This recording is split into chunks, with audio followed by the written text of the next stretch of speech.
नमस्कार दोस्तों, ज्योतिष, हस्तरेखा एवं वास्तु विशेषज्ञ आचार्य पंडित गिरीश बारोलिया के चैनल में आपका स्वागत है। कृपया हमें अपना स्नेह व सहयोग प्रदान करें। हमारे चैनल को सब्सक्राइब करें और बेल आइकॉन को प्रेस करें। साथ ही अपने आत्मीयजनों के साथ इसे अधिक से अधिक शेयर करें। आपका जीवन मंगलमय हो। लाइक करें, शेयर करें।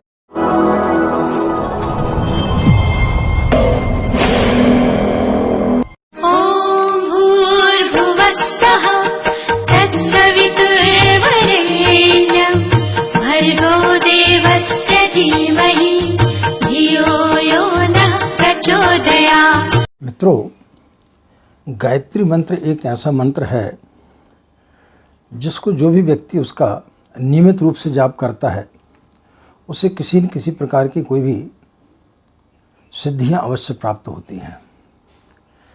जैसे हम दैनिक साधना करते हैं, दैनिक साधना में एक निश्चित समय और निश्चित संख्या का जो व्यक्ति नियमित रूप से गायत्री मंत्र का जाप करता है उसके अंदर वैसे ही उसकी बुद्धि में विकास होता है, सकारात्मक उसके विचार होते हैं और जीवन में चली आ रही छोटी बड़ी परेशानियों से उसको वैसे ही मुक्ति मिलती रहती है। लेकिन उससे भी बढ़कर के यदि हम अपने जीवन में कुछ चाहते हैं कि हमारे लिए गायत्री मंत्र की सिद्धियां कैसे प्राप्त हों, हम अपने इन मंत्रों के द्वारा अपने जीवन में किस प्रकार से आमूलचूल परिवर्तन ला सकें, अपनी बहुत सारी मनोकामनाओं को कैसे पूर्ण कर सकें और दूसरे लोगों का कष्ट किस प्रकार से दूर कर सकें, तो उसके लिए आज हम आपके लिए एक मनोकामना सिद्धि अनुष्ठान बताने के लिए जा रहे हैं। उस अनुष्ठान को यदि आप करेंगे तो निश्चित रूप से आपके जीवन में कई प्रकार के परिवर्तन आएंगे, बल्कि आपके अंदर जो है कुछ इस प्रकार की सिद्धियां भी प्राप्त आपको हो जाएंगी जिनके द्वारा आप अन्य लोगों का भी भला कर सकते हैं, उनको भी आप लाभ पहुंचा सकते हैं। राधे राधे, जय श्री कृष्णा। नमस्कार, मैं आचार्य पंडित गिरीश बारोलिया। गायत्री महामंत्र। ओम भूर्भुवः स्वः तत्सवितुर्वरेण्यं भर्गो देवस्य धीमहि धियो यो नः प्रचोदयात्। अखण्डमण्डलाकारं व्याप्तं येन चराचरं तत्पदं दर्शितं येन तस्मै श्री गुरवे नमः। तस्मै श्री गुरवे नमः। मित्रों, एक व्यक्ति एक संत के पास पहुंच गया। बहुत दिनों तक उसने उनकी सेवा चाकरी की और उसको लगा कि इस संत के पास में कुछ बहुत बड़ी विशेष शक्तियां हैं। तो वह उनसे जिद करने लगा कि महाराज, मुझे कोई आप इस प्रकार का मंत्र बता दें जिसके कारण मैं जो है कई प्रकार की सिद्धियां प्राप्त कर सकूं, लोगों का कल्याण कर सकूं। जब उसने बहुत ज़्यादा बार बार जिद करने लगा तो एक दिन उन संत महात्मा ने उसके कान में एक मंत्र बोला और बोले कि देख भाई, मैंने इस मंत्र को तेरे अलावा किसी को भी नहीं बताया है, इसको गुप्त रखना, इसको किसी को बताना नहीं, तेरे लिए जो है कई प्रकार की सिद्धियाँ प्राप्त होंगी। वो बहुत प्रसन्न हुआ और उस मंत्र का वो जाप करने लगा। लेकिन कुछ समय के पश्चात में उसे किसी कार्यवश जो है गाँव में जाना पड़ा। तो जब वो गांव में जाने लगा तो उसने वहाँ देखा कि नदी में बहुत सारे बच्चे स्नान कर रहे हैं और उस मंत्र का उच्चारण कर रहे हैं। शहर के अंदर पहुंचा तो देखा लाउड स्पीकर में मंत्र बज रहा है, घर घर में उस मंत्र का जो है जाप किया जा रहा है। तो उसको लगा कि महाराज ने मेरे साथ में बड़ा छल कर दिया है, क्योंकि उन्होंने तो मेरे को बोला था कि तेरे अलावा इस मंत्र को कोई नहीं जानता है, मैं सिर्फ तेरे को ही दे रहा हूँ। जब वो नगर से वापस लौटा तो उस महात्मा से बोला कि गुरुजी, आपने मेरे साथ में विश्वासघात किया, आपने मुझे धोखा दिया। आपने तो बोला था कि बेटा इस मंत्र को तेरे अलावा कोई नहीं जानता है, आपने झूठ बोला, इसको तो सभी लोग जप रहे हैं। तो उन्होंने बोला कि रोक। उन्होंने उसके हाथ में एक बहुत ही चमकीला पत्थर दिया और बोले तू एक काम कर, कल बाज़ार में जाना और एक सब्जी वाले से लेकर के एक जौहरी के पास तक जाना और इसकी कीमत पूछना, लेकिन बेचना नहीं, सिर्फ कीमत पूछ के आना और फिर मुझे बताना कि किसने कितनी कीमत इसकी लगाई। दूसरे दिन वो व्यक्ति गांव में गया उसने एक सब्जी वाले से पूछा कि भाई इस पत्थर का आप कितना पैसा देंगे। उसने उसको देखा, बड़ा सुंदर पत्थर था तो उसने बोला कि भाई ठीक है, आप एक काम करो, 2-3 किलो जो है आप इसमें से आलू ले जाओ। फिर वो एक अनाज वाले के पास से पहुंचा, उसने देखा कि बहुत अच्छा पत्थर है, मेरा तो एक काम कर, एक बोरा जो है गेहूं लेके चला जाना। उसके मन में बड़ा संशय हुआ कि जैसी अलग अलग लोगों के पास जा रहा हूँ, इसकी कीमत बढ़ती हुई चली जा रही है। फिर वो एक कपड़े वाले के पास पहुंचा, उसने देखा बड़ा सुंदर पत्थर है, तो उसने बोला भाई 8-10 थान तो जो है मेरे पास से कपड़े लेके चला जा। फिर वो एक सुनार के पास पहुंचा, तो उसने बोला कि भाई मैं तेरे लिए इतने सारे गहने दे सकता हूं जो तेरे परिवार में जितने भी लोग हैं सब उसको पहन सकते हैं। फिर वो एक सही जौहरी के पास में पहुंचा। उस जौहरी को जब उसने बताया तो उसने देखा ये तो हीरा है। उसने जब उसकी कीमत बताई तो उसने बोला कि देख भाई, मैंने अपनी ज़िंदगी में जितना भी कमाया है, तो यदि उसको मेरे घर से ले भी जाएगा तो कई माह लग जाएंगे उसको ढोने में, तो मेरे पास जितनी भी संपत्ति, तू सारी की सारी संपत्ति ले जा, लेकिन यह पत्थर मुझे दे दे। उसे बड़ा आश्चर्य हुआ। वो गुरुदेव के पास पहुंचा और उन्होंने बताया कि भाई ऐसा ऐसा इसका मूल्य था। तब उन्होंने बताया कि देख भाई, जिसकी जितनी श्रद्धा होती, जिसकी जितनी पात्रता होती है, उसको मंत्र उसी तरीके से फलित होता है। तो जो लोग नदी में स्नान कर रहे हैं, मंत्र का जाप कर रहे हैं, जो लाउड स्पीकर में कर रहे हैं, तो वो उसका अर्थ उतना ही जानते हैं। तेरे को मैंने दिया, तेरी यदि श्रद्धा है, तेरी भक्ति है, तेरा विश्वास है, तो फिर उस जौहरी के समान तेरे को मंत्र फलित होगा। तो मित्रों, हम सब जब गायत्री की साधना करते हैं और हमें लगता है कि हम इतने दिनों से साधना कर रहे हैं, लेकिन हमें किसी प्रकार का कोई भी लाभ प्राप्त नहीं हो रहा है। वो लाभ प्राप्त क्यों नहीं हो पाता है? क्योंकि हमारी श्रद्धा नहीं होती है। हम गायत्री मंत्र का जाप करते हैं और सोचते हैं कि हमारी शादी हो जाए, कोई सोचता है मेरे बच्चे की नौकरी लग जाए, कोई सोचता है मेरा कोर्ट कचहरी का चक्कर खत्म हो जाए, लेकिन उस मंत्र का सही लाभ कोई भी व्यक्ति नहीं लेना चाहता है। तो जिस दिन जौहरी के समान आप उस मंत्र की शक्ति को पहचान जाएंगे, उस दिन वह मंत्र आपके लिए बहुत कुछ दे देगा। तो आज हम आपको जो बताने के लिए जा रहे हैं, सिद्धिदायक गायत्री अनुष्ठान। इस अनुष्ठान को उसी व्यक्ति को करना चाहिए जो पूर्ण रूप से स्वस्थ हो, मानसिक रूप से, शारीरिक रूप से, सब तरीके से व्यक्ति को जो है स्वस्थ होना चाहिए। यदि आपकी मानसिक स्थिति ठीक नहीं और यदि आप इस जाप को करेंगे तो फिर आपको किसी प्रकार का कोई भी फल नहीं मिलेगा, क्योंकि आप तो अब उन्हीं चिंताओं में डूबे रहेंगे और मंत्र का जाप करेंगे। जब आप मंत्र का जाप करेंगे, आपके दिमाग में 50 चीज़ें घूमती रहेंगी, तो फिर आपको वो सिद्धियाँ कैसे प्राप्त होंगी? जिस व्यक्ति ने कभी गायत्री की साधना ही नहीं की हो, जिसने कभी अनुष्ठान नहीं किया हो, उसको इस प्रकार का जाप नहीं करना चाहिए। जिसकी श्रद्धा ना हो, उसे इस प्रकार के मंत्र का जाप नहीं करना चाहिए, इस प्रकार का अनुष्ठान उसे नहीं करना चाहिए। तो जिसकी पूर्ण श्रद्धा है, जिसकी पूर्ण निष्ठा है और जो इतने समय तक जाप कर सकता है, जिसके पास में 40 दिन का समय है, इसमें नित्य जो है 33 माला का जाप करना पड़ता है। तो जिस व्यक्ति के पास में समय है, आप पहले अपनी मानसिकता को बना ले कि हाँ, हमारे पास में 40 दिन का समय है, किसी प्रकार का कोई भी हमें दौड़ धूप नहीं करना। जिनकी इस प्रकार की नौकरी रहती है कि उन्हें हर दिन जो है दूसरे शहरों में घूमना पड़ता है, टूरिंग जाप रहता है, ऐसे व्यक्तियों को इस प्रकार के संकल्प नहीं लेना चाहिए। या जिसको पता है कि हमको 20 दिन बाद या 25 दिन बाद कहीं जाना है, तो फिर ऐसे लोगों को संकल्प नहीं लेना चाहिए। संकल्प वही व्यक्ति ले जो सही तरीके से इस मंत्र का जाप कर सकते हैं। इस मंत्र को आप चाहें 7 दिन, 9 दिन, 11 दिन या 15 दिन में भी कर सकते हैं। यानी आप ये मान के चलें कि इसमें टोटल आपको जो है पूरे 1158 माला का आपको जाप करना है, जिसमें 60 घंटे का समय लगेगा। तो जो गायत्री के साधक है, जो निरंतर काफ़ी सालों से अभ्यास कर रहे हैं, उनको 15 से 20 माला 1 घंटे में लगती है। यानी 15 माला जिसको यदि लगता है तो वो 15 दिन में इस अनुष्ठान को पूरा कर सकता है। यानी 60, उसको 4 घंटे का समय लगेगा। यानी 60 माला उसको नित्य जाप करना पड़ेगा। लेकिन इससे ज़्यादा सुविधाजनक ये है कि आप 40 दिन में इसको करें और उसकी जप संख्या को आप जो है निर्धारित कर लें कि आपको किस दिन कितनी जप संख्या करना है। ऐसा नहीं कि आज आपने सुबह 5 कर ली, दोपहर को 10 कर ली, शाम को आपने 25 कर ली। एक समय निर्धारित कर लें और एक जप संख्या निर्धारित कर लें। तो फिर आपको मंत्र फलित होगा। यूँ तो अलग अलग आचार्यों ने इसकी अलग अलग विधियाँ बताई हुई हैं।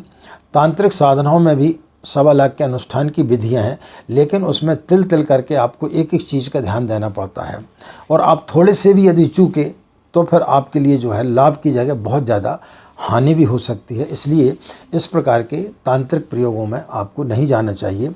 आपको जो है शुद्ध सात्विक आपको है ओम भूर्भुवः स्वः तत्सवितुर्वरेण्यम भर्गो देवस्य धीमहि धियो यो न प्रचोदयात्, इस मंत्र का आपको जाप करना चाहिए।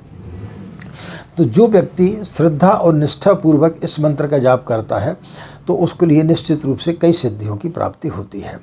इसके लिए आपको करना क्या चाहिए, प्रातःकाल आपको ब्रह्म मुहूर्त में सो करके उठना चाहिए 4 बजे के आसपास, और स्नान आदि करने के पश्चात में शौच आदि क्रिया करने के बाद में आपको स्वच्छ जो है आप पीले वस्त्र धारण करें और अपनी पूजा स्थली पर थोड़ा सा आप वहाँ से साफ़ कर लें और ऊन या कुश का आसन आप उसमें बिछाएं और एक पाटे पर जो है आप गायत्री माता और गुरुदेव का चित्र रखें। पूर्व मुख होकर के आपको बैठना चाहिए और उसके पश्चात में गोमुख आप गले में डाल लें और उसके अंदर आपको जो है माला रखनी चाहिए। माला किसी को दिखना नहीं चाहिए। माला किस प्रकार से जाप करना चाहिए उसकी हमने आपको वीडियो डाला हुआ, उस आधार पर आपको माला का जाप करना चाहिए। तुलसी या सफ़ेद चंदन की माला से आपको गायत्री मंत्र का जाप करना चाहिए। रुद्राक्ष की माला से का प्रयोग आपको नहीं करना चाहिए और तांत्रिक साधनाओं में प्रयोग इसका किया जाता है। तो जो व्यक्ति निष्ठापूर्वक 40 दिन का अनुष्ठान करता है तो फिर उसके लिए निश्चित रूप से कई सिद्धियां प्राप्त होती हैं। किस प्रकार की सिद्धियां प्राप्त होती? आप किसी भी प्रकार के कोई भी समस्या से घिरे हुए हैं, आपके जीवन में किसी प्रकार की कोई भी समस्या चली आ रही है, उस समस्या का आपको हल मिलेगा। आपके नौकरी नहीं लग रही है, आपका व्यापार नहीं चल रहा है, आप कोर्ट कचहरी के चक्कर में हैं, आप मानसिक रूप से परेशान रहते हैं, या किसी भी प्रकार की कोई भी आपकी कुंडली में किसी प्रकार के कोई भी दोष अंजन के कारण से आप परेशान हैं, तो जीवन में चली आ रही अनेक प्रकार की समस्याओं का आपको समाधान मिलेगा। और आप चाहें तो दूसरों के कष्टों को भी आप इस अनुष्ठान के पश्चात में आप उनके कष्टों का निवारण आप कर सकते गायत्री मंत्र की सहायता से। लेकिन कभी कभी देखने में ये आता है कि कई लोग 1.25 लाख का अनुष्ठान करते लेकिन उसके बाद बोलते कि आचार्य जी हमें तो इसमें किसी प्रकार का कोई भी लाभ प्राप्त नहीं हुआ है। तो कभी कभी क्या होता है कि हमारा प्रारब्ध इस प्रकार का होता है कि हमारी जो शक्तियां हैं वो उसमें उसको नष्ट करने में लगभग क्षीण हो जाती हैं। लेकिन इसके बावजूद भी आपको मिलता ज़रूर है, भले आपने जो चीज़ चाही वो नहीं मिली, लेकिन दूसरे तरीके से दूसरी तरफ से ईश्वर आपको बहुत कुछ ऐसी चीज़ें दे देता है जिसकी आपने कभी कल्पना नहीं की है। तो अनुष्ठान जो है कभी भी किसी भी व्यक्ति का खाली नहीं जाता, उसको किसी न किसी रूप से कोई न कोई सिद्धियाँ अवश्य प्राप्त होती हैं, बशर्ते कि आपकी श्रद्धा और आपका विश्वास इसमें जितना ज़्यादा प्रगाढ़ होगा। जिस प्रकार से कि हमने आपको एक प्रसंग बताया था कि उस व्यक्ति को गायत्री मंत्र दिया लेकिन उसकी श्रद्धा नहीं थी। तो श्रद्धा यदि आपकी होगी तो जिसकी जितनी श्रद्धा होती है, एक सब्जी वाले जितनी श्रद्धा होगी, एक अनाज वाले के बराबर होगी, एक ज्वेलरी वाले के बराबर होगी। लेकिन जो व्यक्ति सही तरीके से उसको परख लेता है, पारखी जैसा हो जाता है, तो जो हीरे का पारखी होता है, जो उस मंत्र को समझ जाता है, तो निश्चित रूप से वो इसमें सफलता प्राप्त कर सकता है। लेकिन हमेशा ये ध्यान रखना चाहिए कि साधना तभी फलित होती है जब उसका समय पक जाता है। यदि कोई महिला गर्भवती है तो उसके लिए 9 माह लगते हैं, बीज को अंकुरित होने में समय लगता है, दूध को गर्भ होने में समय लगता है। इसी प्रकार से यदि आप जल्दबाजी करेंगे और हर दिन देखेंगे कि हमें कोई लाभ हो रहा है कि नहीं हो रहा है, तो इस प्रकार से आप जो है निश्चित रूप से फिर आपके लिए दुख होगा। लेकिन ये जिस दिन आप मान के चलेंगे कि गायत्री मंत्र की साधना से किसी न किसी प्रकार का कोई न कोई आपको लाभ जरूर होगा, नुकसान बिल्कुल भी नहीं होता है।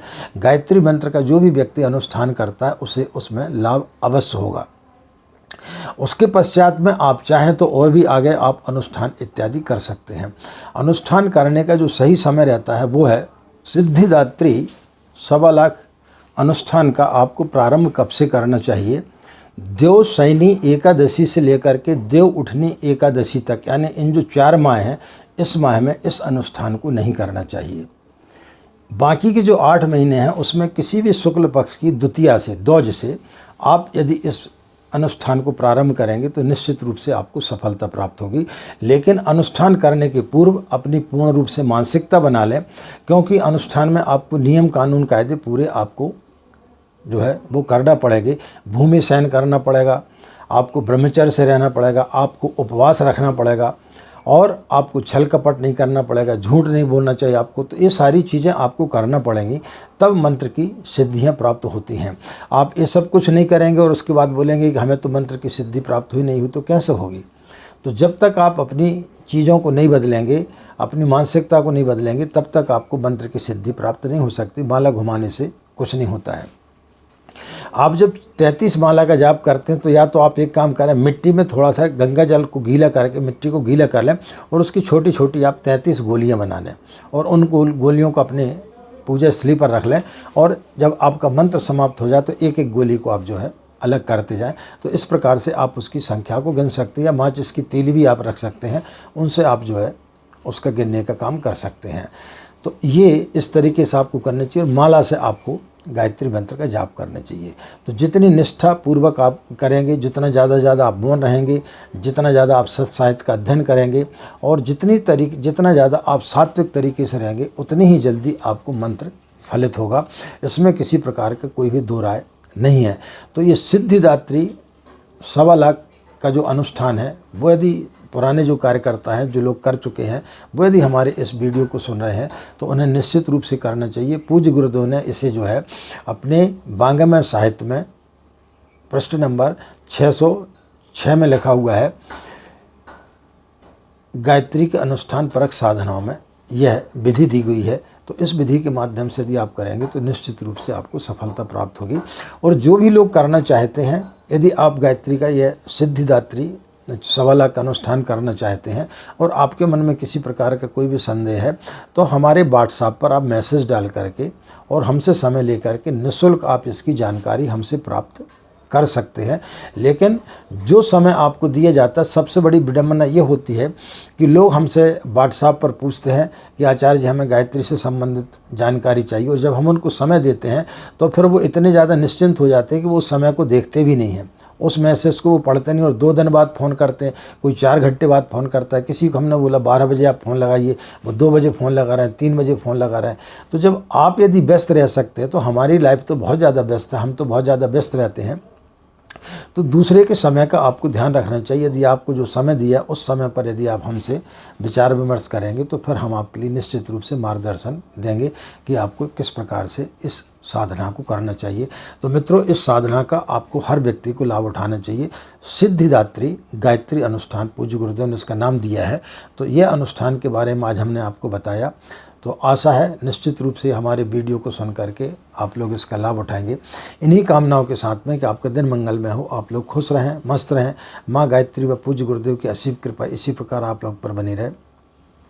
आप सभी के अंदर बैठे परमात्मा को हमारा प्रणाम। हमें आज्ञा दें। नमस्कार। ओम शांति।